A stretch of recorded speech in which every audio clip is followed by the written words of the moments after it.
Pete's mother passed away when he was still very young, and he had not had the love and care of a mother since childhood.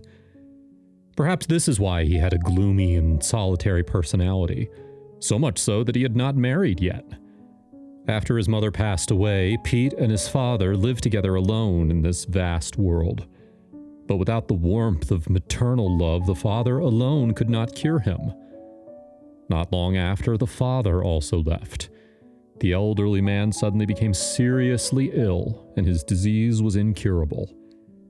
Pete didn't understand how all this happened. It was so sudden. The doctors could only ask him to sign, persuading him that this kind of thing couldn't be avoided. After his father was buried, Pete began to think about how he should survive. Do I want to go to the city? But who needs him? He had not received any education, and there were no relatives in the city. Even a wife was difficult to find. So Pete lived alone in the small house left by his parents. He grazed in the village in the summer, stayed with the cows, and hunted on his own in the winter. Pete was very good at hunting. When he was young, his father often took him to the forest to hunt. Pete's life went on year after year. His father had been a very optimistic person. Even if there was no hope for the future, he never lost heart and he never complained about his fate. He believed that he can still put everything in front of him and his family and children. He believed that his child's life should be better than his. And for this reason, he would try to do everything possible when Pete was confused and irritable. So, after all, under the influence of his father, Pete had gradually matured.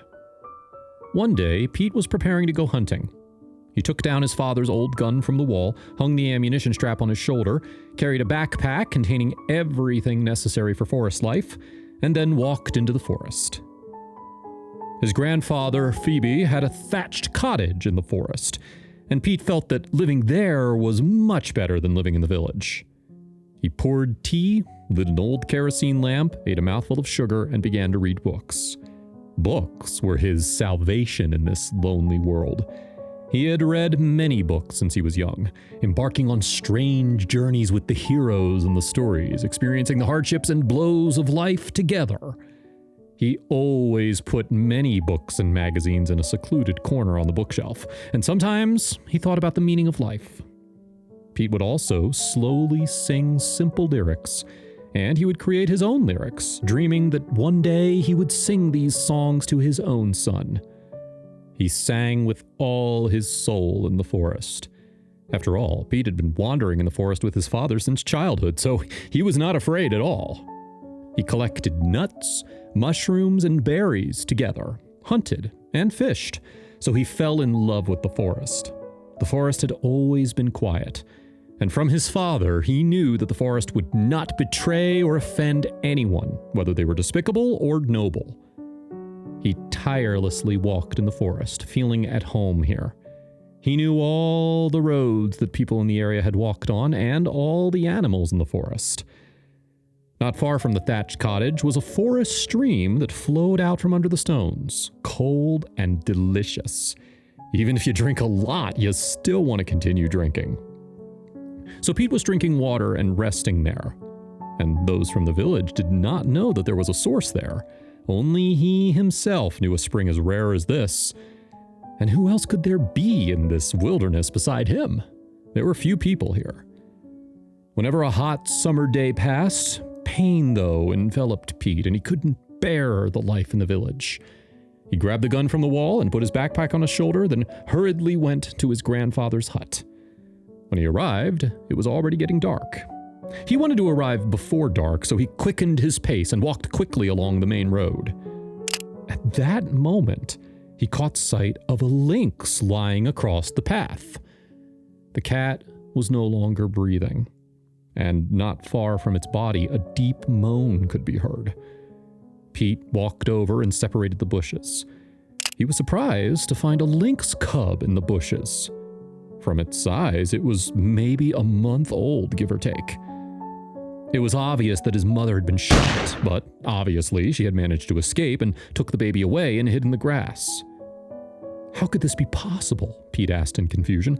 Who is so cruel to kill such a pitiful creature? He felt sad for the killed lynx, But he felt even sadder for the lost mother's baby because he himself was also an orphan and knew what it would be like to grow up without a mother. So out of sympathy, Pete brought the baby lynx home. The little guy was very quiet in the cabin. He placed it in the corner, fed it as much as he could, and slept with it. "What's a good name for you?" Pete said. He thought of many names in his mind, but he couldn't come up with anything suitable. Finally, he gave the lynx a nickname and called it Meow. The little lynx looked at the person with high interest and did not object to this title. At night, the little lynx's body gradually warmed up. It began to tremble in its sleep, scratching at the air with its claws as if showing off some of its animalistic qualities. Pete thought that he might have dreamt of his mother because his mouth was clattering in the dream, as if sucking breast milk from her. From then on, they began to live in the forest cabin, and Pete was afraid that he would go to a nearby village, feeding the need for him to build a large enclosure for him in a spacious shed. When they entered the forest together, the lynx could run freely there. After all, the house was just a house, and the forest was its true home. Time passed quickly, and the little lynx grew up. Somehow, after a forest trip, the lynx met a beautiful and elegant female lynx and chose to return to its true home. He had met a girlfriend in the forest, and he decided to stay with her. Undoubtedly, Pete loved his lynx and was worried about it, but he fully understood that lynxes are wild animals, and a sense of freedom is better for them.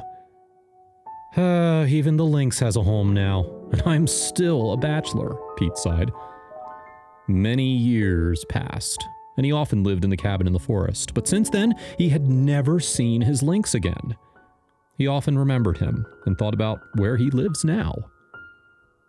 One autumn, Pete was organizing his books in the cabin. Suddenly, through the window, he saw a young, beautiful woman coming out of the forest and entering the open space in front of his house. It seemed that she was scared and breathing quickly. Pete was very surprised. When she saw Pete, she took it as a stroke of luck. She was clearly completely exhausted. She knelt down, crying, her shoulders trembling with loud sobs. Pete approached her and comforted her to calm down. Originally, the woman got lost in the forest and couldn't get out. For a long time, she had wandered until she met a lynx. This lynx did not walk away from her, but rather seemed to be giving her directions. She followed the lynx by intuition and finally arrived at Pete's cabin. "How could a wild animal not be scary?" she asked. "A lynx is dangerous, but this one's not. I've raised it since it was just a kitten, so it's friendly to people, especially someone cute like you." Pete touched the woman's head and said with a smile. In the end, the woman chose to stay in the forest, and their meeting was a kind of destiny. Pete and the beautiful woman, Yana, never separated again. They established a happy family and gave birth to 3 lovely children. I guess that's proof that the little lynx had personally chosen a bride for his friend and had forever linked them together.